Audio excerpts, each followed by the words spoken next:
దీక్షిత్.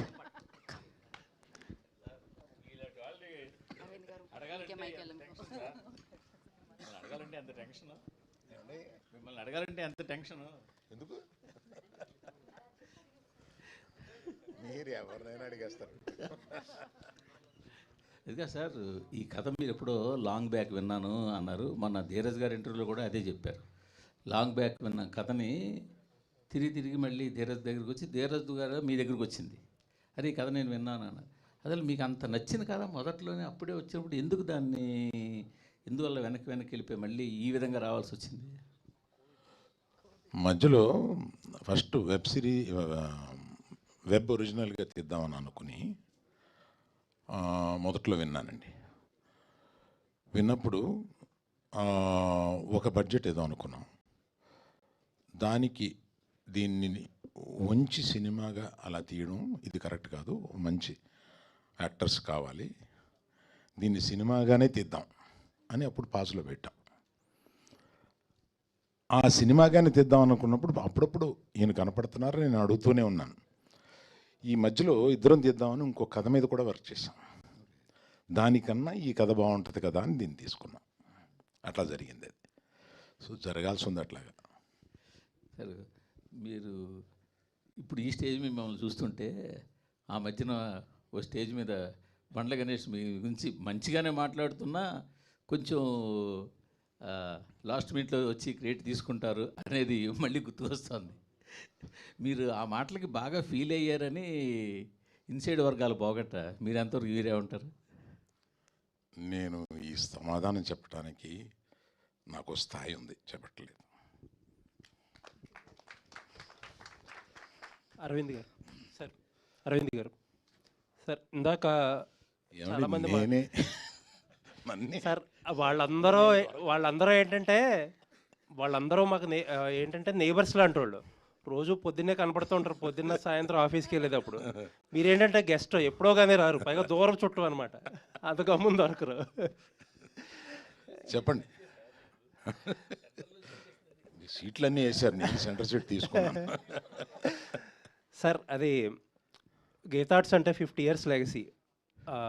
ఎన్నో మీరు అన్నారు ఇందాక 1.5 నుంచి 3.5 అంటే కోట్లు సంపాదించారని చెప్పారు కాబట్టి ఇంకా కొత్తగా చెప్పడానికి ఏం లేదు. అలాంటి గీతా ఆర్ట్స్ ఎందుకు సేఫ్ గేమ్ ప్లే చేస్తున్నారు ఈ మధ్యకాలంలో? ఎందుకంటే మీ నెక్స్ట్ తరం జూనియర్స్ అందరూ యాక్టివ్గా సినిమాలు చేస్తున్నారు. అరవింద్ గారు ఎక్కువగా ప్రజెన్స్లోనే ఉంటున్నారు. రిస్క్ తీసుకోవడం అంటే ఇప్పుడు కూడా చాలా యాక్టివ్గా ఉంటారు, బట్ రిస్క్ తీసుకోవడానికి ఇప్పటికి అరవింద్ గారు భయపడుతున్నారంటే మీరు రిస్క్ని నిర్వచించండి సార్. అది మీరు నిర్వచిస్తేనే కరెక్ట్గా ఉంటుంది. నేను ఇది రిస్క్ కింద ఫీల్ అవుతున్నాను. మీరు ఫైనాన్షియల్గానే మాట్లాడాల్సి వస్తే ఇది రిస్క్గా ఫీల్ అవుతాను. ఫైనాన్షియల్గా అనుకుంటే మీరు ఫైనాన్షియల్గా కాకుండా రిస్క్ తీసుకోమని ఇంకేదైనా చెప్తున్నారు. Every film is a risk, for every producer it's a risk. Risk గ్యారంటీలతోటి ఇక్కడికి వచ్చేది ప్రేక్షకులని గ్యారంటీతో ఏది తీసుకురాలేండి. ఎవ్రీ ఫిలిం వరుస హిట్స్ కొట్టిన డైరెక్టర్స్ కానీ బ్యానర్స్ కానీ వాళ్ళకి ఫస్ట్ సినిమా పడుతుంది అని అంటే లోపల దడ ఉంటుందండి ఎవరికైనా. సో రిస్క్కి నిర్వచనం వేరువేరుగా ఉంటుంది. అంటే మీరు స్ట్రైట్గా 400, 500, 600 కోట్లు పెట్టి మీరు ఎందుకు సినిమా తీయటం లేదు అనే ప్రశ్న ఉంటే అది స్ట్రైట్గా అడగండి. సరే చెప్పండి సార్, అలాగే చెప్పండి. మళ్ళీ మీకు కాదు, ఇంకోళ్ళకి ఇద్దాం.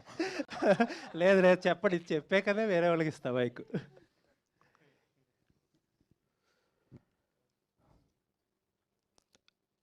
అర్జున్ తోటి చరణ్ తోటి తీయాలండి, తీసి రెమ్యునరేషన్ ఇవ్వాలి, అది ఇంటికే వస్తుంది. బయట వాళ్ళు ఇస్తే ఇది ఇంటికే వస్తుంది. నాది నేను ఇచ్చుకోవడం కన్నా బయట వాళ్ళు తీసుకుని బయట వాళ్ళు డబ్బులు కలెక్ట్ చేస్తే బాగుంటుంది అనుకుంటున్నారు. Right sir, thank you. Aravind garu, మీరు ప్రమోషన్లో ఉన్నారంటే ఏదో రకంగా దాన్ని వైరల్ చేస్తారు. కాకపోతే ఒకటి మాత్రం మిస్ అవుతున్నాము, ఈ ప్రమోషన్స్లో ఎక్కడా కూడా మీ డ్యాన్స్ చూడలేకపోయాం మేము. రష్మిక ఉంటే చేసేవాడిని. అయితే మీ బ్యానర్లో నెక్స్ట్ అల్లు అర్జున్ గారిది సరైనోడు 2 అని చెప్పేసి ఒక వార్త హల్చల్ చేసింది. సో ఇందాక ఇప్పుడు మీరు అన్నారు కదా బయట వాళ్ళతో చేయాలనుకుంటున్నానని చెప్పి, బట్ ఆ సినిమా మాత్రం ఖచ్చితంగా గీతా ఆర్ట్స్లోనే జరిగే అవకాశం ఏమైనా ఉందా? ఆ సినిమా అంటూ తీస్తే గీతా ఆర్ట్స్లోనే జరిగే అవకాశం ఉందండి. సార్ రాహుల్ గారు బేసిక్గా ఒక కొత్త డిఫరెంట్ పాయింట్ టచ్ చేసినప్పుడు రిలీజ్ తర్వాత అప్రిషియేషన్ అనేది వస్తుంది డైరెక్టర్కి కానీ మేకర్స్ కానీ. లైక్ ఈ సినిమా గురించి మీరు అన్నట్టు కొంతమంది చూశారు, ఇండస్ట్రీలో కూడా మాట్లాడుకుంటున్నారు, ఏదో డిఫరెంట్ పాయింట్ టచ్ చేశాడు, చాలా బాగుంది, క్లైమాక్స్ చాలా బాగుందని. సో అప్రిషియేషన్ వస్తుంది, రిలీజ్కి ముందే మీకు వచ్చేసింది. సో ఎలా ఫీల్ అవుతున్నారు ఆ పాయింట్ గురించి? ఇదంతా ఇప్పుడు రిలీజ్కి ముందే ఇంతమంది మాట్లాడడం, ఇండస్ట్రీలో కూడా మాట్లాడుకోవడం. అంతే అంతే నిజంగా. అంటే ఒకటేనండి, మా ప్రొడ్యూసర్సు అది ఫస్ట్ డేనో, సెకండ్ డేనో, థర్డ్ డేనో ఏదో ఒక రోజు నాకు ఫోన్ చేసి ప్రాఫిట్లో ఉన్నామని చెప్పేంత వరకు టెన్షన్ అయితే పోదండి. That is the most important thing. నమ్మి డబ్బులు పెట్టిన ప్రొడ్యూసర్స్కి డబ్బులు తిరిగి రావాలి. సో అప్పటి వరకు ఖచ్చితంగా టెన్షన్ ఉంటుంది. అండ్ అంతకన్నా జనాల దాకా ఇంకా వెళ్ళలేదు కదా. సో జనాల దాకా వెళ్ళేటప్పుడు వాళ్ళ రియాక్షన్ ఏముంటుంది, వాళ్ళు ఎలా రిసీవ్ చేసుకుంటారనే టెన్షన్ అయితే ఎప్పుడు ఉంటుందండి. So waiting for the release. But ఒక తృప్తి కూడా ఉంది. అరవింద్ గారు చెప్పినట్టు audience centric approach to film making అని ఉన్నప్పుడు మన చేతుల్లో అసలు ఏమీ ఉండదు. ఆ ఫ్రైడే రోజే మనకు తెలుస్తుంది. ఎందుకంటే వాళ్ళకి నచ్చాలని పాయింట్తో మాత్రమే సినిమా తీసాం. బట్ ఇక్కడ story centric approach to film making కూడా ఉంది. సో ఒక చిన్న సాటిస్ఫాక్షన్ అయితే ఉంది. ఏంటంటే రష్మిక నేను కూడా అదే మాట్లాడుకున్నాం. Somewhere we really hope that people love the film, they give us love and appreciation. More than that ఈ సినిమా గురించి వాళ్ళు డిస్కస్ చేస్తారు, డిబేట్ చేస్తారని కోరుకుంటున్నాం. బట్ అరే ఈ స్టోరీ చెప్పాలనుకున్నాం, ఇది తీసేసాం, ఇంకా ఇప్పుడు బయటికి వెళ్తుంది అనే సాటిస్ఫాక్షన్ కూడా ఉంది. సో యూజువలీ సినిమాలంటే ఆ తృప్తి కూడా ఉండదు, టెన్షన్ ఒకటే ఉంటుంది. ఇక్కడ ఆ తృప్తి ఉంది, బట్ అఫ్ కోర్స్ టెన్షన్ కూడా ఉందండి. మీరు తీసిన చీలాసో నాకు చాలా ఇష్టం. Thank you. You know that. All the very best అండి. Looking forward. Thank you bro, thank you so much. Rahul గారు, అంటే ఉమెన్ పాయింట్ ఆఫ్ వ్యూ నుంచే ఈ కథను తీసుకోవడం జరిగిందా? రియలిస్టిక్ ఇన్సిడెంట్స్ని కూడా బేస్ చేసుకుని ఈ కథను రాయటం జరిగిందా? ఎట్లా? అఫ్ కోర్స్ అండి, చాలా రియలిస్టిక్ ఇన్సిడెంట్స్ ఉన్నాయి. అంటే ఇద్దరి మధ్య జరిగే స్టోరీనే అండి. Okay, so it's a relationship drama. Relationship అన్నప్పుడే ఒక ప్రొటాగనిస్టే కాదు, ఇద్దరి మధ్య జరిగే స్టోరీ. బట్ చెప్పిన పాయింట్ ఆఫ్ వ్యూ ఈ అమ్మాయి క్యారెక్టర్ పాయింట్ ఆఫ్ వ్యూ, అంతే తేడా. సో అసలు ఒక అమ్మాయి చుట్టే స్టోరీ జరుగుతుంది అన్నట్టయితే కాదు. ఈ అమ్మాయి క్యారెక్టర్ ఎంత ఇంపార్టెంటో అంతే ఇంపార్టెంట్ దీక్షిత్ క్యారెక్టర్ సినిమాలో. రాహుల్ గారు, నో చెప్పాలి అని చెప్పి ఒక పాయింట్ చాలామంది మాట్లాడుతుంటారు. అమ్మాయిలు నో చెప్పలేరు అని చెప్పేసి చాలా విషయాల్లో. సో అట్లాంటి చాలా పాయింట్స్ని ఈ కథలో మీరు ఏమన్నా డీల్ చేయడం జరిగింది అట్లా? చెప్పకుండా చెప్తాను. మీరు చూడండి. Yes there are. అంటే ఈ సినిమా ఎలాంటి టాపిక్స్ డీల్ చేసామంటేనండి, అసలు కోట్ల ఫ్యామిలీస్లో ఒక ఫ్యామిలీకి జరిగే చాలా విచిత్రమైన ఒక స్టోరీ అన్నట్టు ఏం కాదు. ప్రతి ఫ్యామిలీలో ఎక్కడో మీరు మీ ఫ్రెండ్ సర్కిల్లోనో ఎక్స్టెండెడ్ ఫ్యామిలీలో చూసుంటారు. అలాంటి క్యారెక్టర్స్, అలాంటి ప్రపంచం, అలాంటి ఇన్సిడెంట్స్, అలాంటి స్టోరీ. ఒకటేంటంటే అందరి లైఫ్లో జరిగే కొన్ని స్టోరీసు, చాలా సినిమాలు చాలా స్టోరీస్లో దాని గురించి మాట్లాడతారు. అందరి లైఫ్లో జరిగే కొన్ని పాయింట్స్ గురించి ఎవరు మాట్లాడరు, సినిమాలో డిస్కస్ చేయరు, బయట కూడా ఓపెన్గా డిస్కస్ చేసుకోలేరు. అలాంటి కొన్ని పాయింట్స్ గురించి ఈ సినిమా తీసాము. So I think that is the uniqueness of the film. ఏంటంటే ఒక పక్కనేమో చాలా రిలేటబుల్గా ఉంటుంది బికాస్ అందరికీ జరిగే ఇన్సిడెంట్స్. బట్ ఒక పక్కనేమో ఎవరు మాట్లాడిన ఇన్సిడెంట్స్ కాబట్టి ఒక యూనిక్నెస్ కూడా ఉంటుంది. సో అది నమ్ముతున్నానండి. రాహుల్ గారు, సో వై రష్మిక అంటే, ఎందుకంటే ఆమె కమర్షియల్ సినిమాలు చేస్తుంది, పాన్ ఇండియా సినిమాలు చేస్తుంది. ఈ రోలు, ఈ సెటిల్డ్గా ఉండే రోలు ఎందుకు ఆమెను తీసుకోవడానికి రీజన్ ఏంటి? బిహైండ్ అంటే ముందు ఎవరికైనా చెప్పారా? సమంత గారు ఉన్నారు, ఆమె క్లోజ్ మీకు. సో ఈమెనే ఎందుకు చూస్ చేసుకో? సార్ ఒకటి, first of all it is our privilege that we got an A-lister, one of the biggest female stars in the country today do this film. నాకేంటంటే సార్, నాకు ప్రతి సినిమాతో నేను 50 crores శాలరీ కావాలి, నేను 200 కోట్ల సినిమా చేయాలి, నాకు 300 crore బడ్జెట్ కావాలి, అది నా గ్రీడే కాదు సార్. నా గ్రీడ్ ఏంటంటే నాకు చెప్పాలనుకున్న స్టోరీ, నేను నమ్మే స్టోరీసే నాకు చెప్పాలి, బట్ అది ఎక్కువ మంది జనాలకి రీచ్ అవ్వాలి అనే గ్రీడ్ నాకు. సో ఇప్పుడు ఇలాంటి ఒక స్టోరీ చెప్పేటప్పుడు రష్మిక లాంటి ఒక ఆర్టిస్ట్, ఇంత పాపులర్ ఆర్టిస్ట్, ఇండియాలోనే ఇప్పుడు పీక్లో ఉన్న ఒక హీరోయిన్ని తీసుకొచ్చి చెప్తున్నప్పుడు, అరవింద్ గారు లాంటి ఒక ప్రొడ్యూసర్ మాకు దొరికినప్పుడు, గీతా ఆర్ట్స్ అండ్ ధీరజ్ మొగిలినేని ఇలాంటి బ్యానర్స్ మాకు దొరికినప్పుడు ఎక్కువ రీచ్ ఉంటుంది. అది నా గ్రీడ్ అండి. And we're happy. యాక్చువల్లీ ఈ క్వశ్చన్ మీరు అడగాల్సింది రష్మికని. రష్మిక మా స్టోరీ చూస్ చేసినందుకు ఐఎమ్ వెరీ హ్యాపీ బికాజ్ ఆ గ్రీడ్ నెరవేరుతుంది. ఒక మెయిన్ స్ట్రీమ్ స్టార్తో చెప్పగలుగుతున్నాను ఈ స్టోరీని. సో రీచ్ ఎక్కువ ఉంటుంది. So and she's perfect for the role. She's absolutely perfect for the role. ఎందుకు ఇంకొకరు కాదు అంటే అంటే నేను రాస్తున్నప్పుడు ఇప్పుడు వరకు ఏ స్క్రిప్ట్ ఒక యాక్టర్ని మైండ్లో పెట్టుకొని రాయలేదండి. స్క్రిప్ట్ ఫస్ట్ రాసేస్తా, స్టోరీ మోస్ట్ ఇంపార్టెంట్. అది ఆనెస్ట్గా ఆర్గానిక్గా ఉండాలి. ఎవరినో మైండ్లో పెట్టుకొని రాయడం నాకు రాదు, అదొక స్కిల్ సెట్, అది నేను డెవలప్ చేసుకోవాలి, ఇప్పుడు దాకా లేదు. బట్ స్క్రిప్ట్ రాసుకున్న తర్వాత ఎవరు సూట్ అవుతారని డిస్కస్ చేసి అరైవ్ చేసిన ఒక డెసిషన్ అంతే.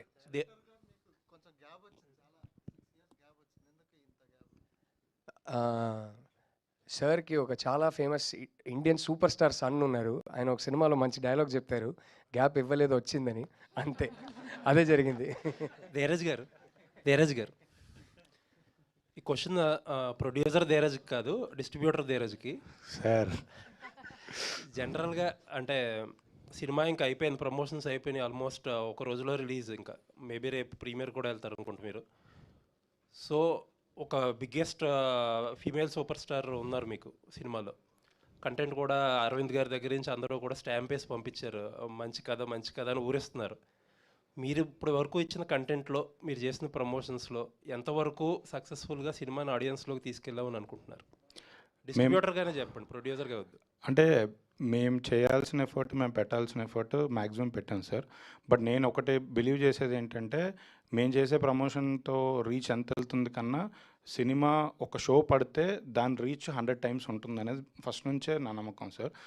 కానీ అలానే మనం ప్రమోషన్ చేయకుండా ఉన్నాం కదా, మేము పెట్టాల్సిన ఎఫర్ట్ మ్యాక్సిమం పెట్టాము, ఆడియన్స్ దగ్గరికి తీసుకెళ్తున్నాము. షో పడ్డాక అది 100 times యాంప్లిఫై అవుతుంది సార్, అది నా నమ్మకం. All the best. Thank you. Aravind garu ఇక్కడ సార్, బేసికల్లీ ఇప్పుడున్న తెలుగు ట్రెండ్ అంటే తెలుగు సినిమాల ట్రెండ్ ప్రకారం చూస్తే కనుక స్టోరీ ఉన్నా లేకపోయినా ఎలివేషన్స్, ఒక 4 సాంగ్స్, 4 ఫైట్స్, ఆ తల నరికే సీన్స్ కావచ్చు, వీటి మీద ఎక్కువ డిమాండ్ ఉంది ప్రజెంట్ మనం సక్సెస్ అవుతున్న కమర్షియల్గా కూడా సినిమాలు చూస్తే. బట్ మీరు ఒక ఫిమేల్ సెంట్రిక్ మూవీని తీసుకొస్తున్నారు, ఇది కమర్షియల్గా కూడా సక్సెస్ అవ్వాల్సి ఉంది, ఎందుకంటే అయితేనే నెక్స్ట్ వచ్చే మూవీస్ ఉంటాయి. సో కమర్షియల్గా సక్సెస్ పరంగా ఎట్లాంటి డీల్ చేస్తున్నారు మార్కెట్ తోటి? మీ ప్రశ్నగా చేయండి దాన్ని, స్టేట్మెంట్ కాకుండా ఒక ప్రశ్నగా చేస్తే నేను సమాధానం చెప్పడానికి బాగుంటుంది. సరే, మీరు అలా అనుకుని కూడా చెప్పొచ్చు, ప్రాబ్లం లేదు. మీ క్వశ్చన్ ఏంటి? అంటే యాక్చువల్లీ కమర్షియల్, ఇప్పుడు మనం పరదా సినిమా అంటే మూవీస్ నేమ్స్ ఇక్కడ చెప్పకూడదు, ఫిమేల్ సెంట్రిక్ మూవీస్ ఏవైతే ఉన్నాయో, హీరోయిన్ ఓరియంటెడ్ మూవీస్, వాటిని కమర్షియల్గా తీసుకెళ్ళడానికి చాలా రిస్క్. అది ప్రొడ్యూసర్స్ కావచ్చు, ఎంత మంచి సినిమా అయినా, ఎంత పెద్ద స్టార్ హీరోయిన్ ఉన్నప్పటికీ కూడా. సో కమర్షియల్గా ఈ సినిమాని ఎట్లా వర్కౌట్ చేసుకోవడానికి ఎలా డీల్ చేస్తారు అని అడుగుతున్నాను నేను.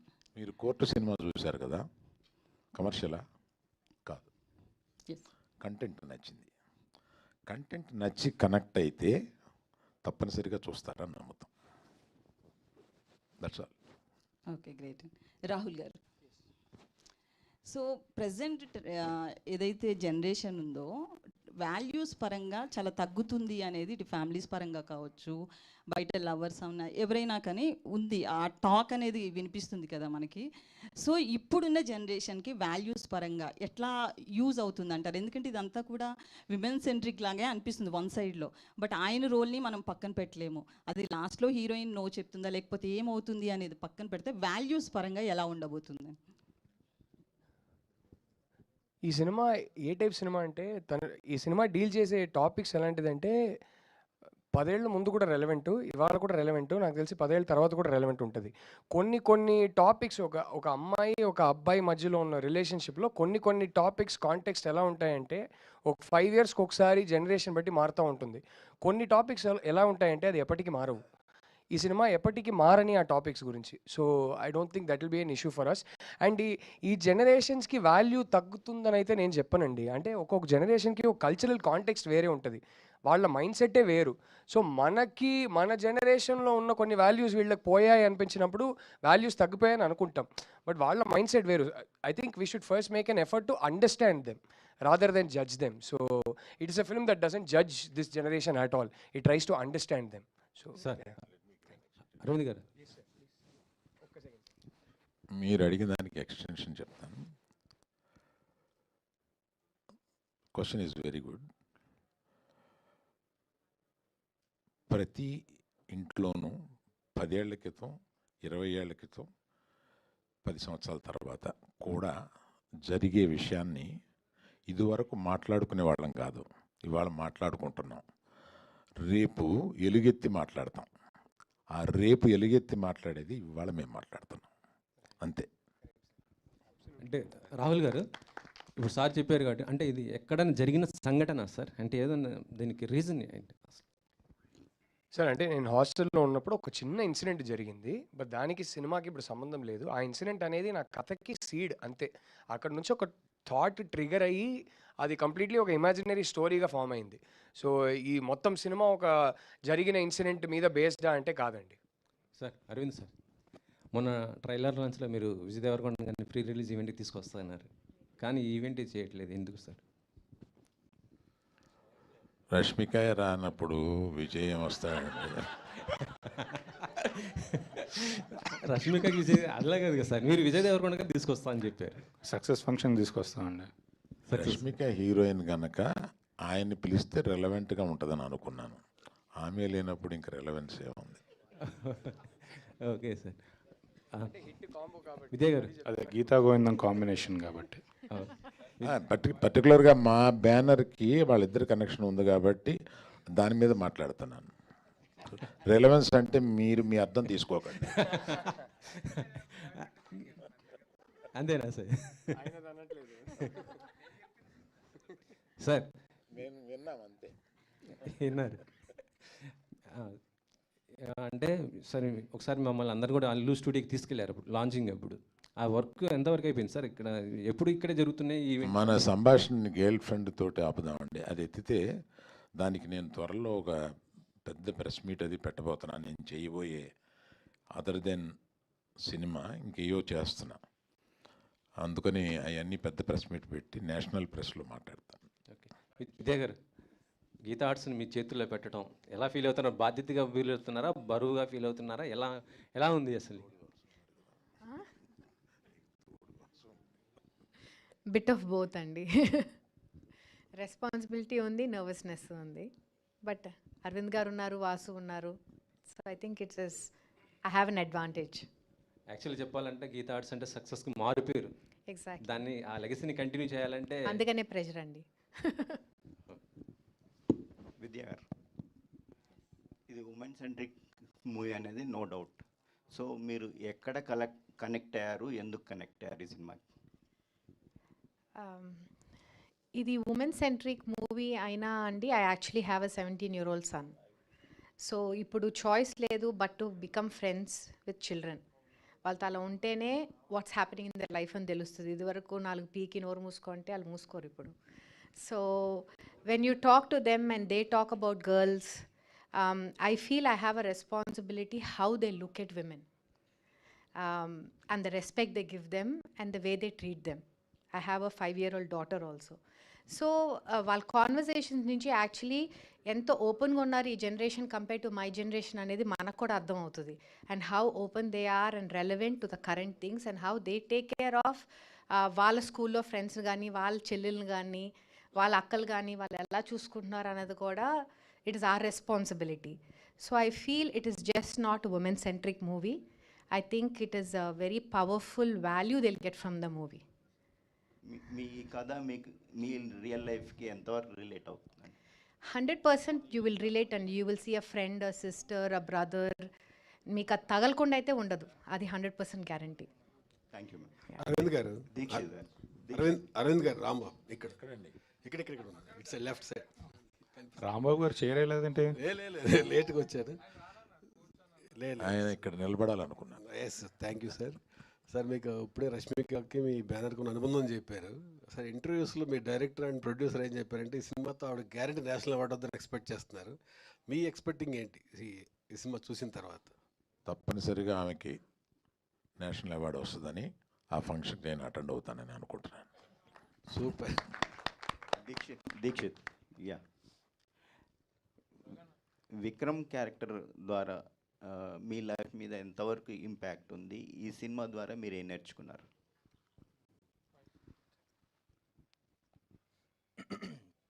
కొన్ని అంటే విక్రమ్ క్యారెక్టర్ చేస్తూ గర్ల్ ఫ్రెండ్ సెట్లో రాహుల్ సార్ని మీట్ అయిన తర్వాత కూడా కొన్ని విషయాలు మారిందండి. The way I see things has changed a bit. And I think మన యాక్టర్ లాగా ప్రతి క్యారెక్టర్ చేసినప్పుడు will not be the same.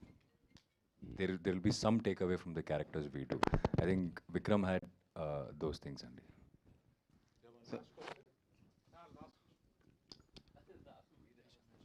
Heshamji. Heshamji. Hi. What kind of experiment you did for this girlfriend?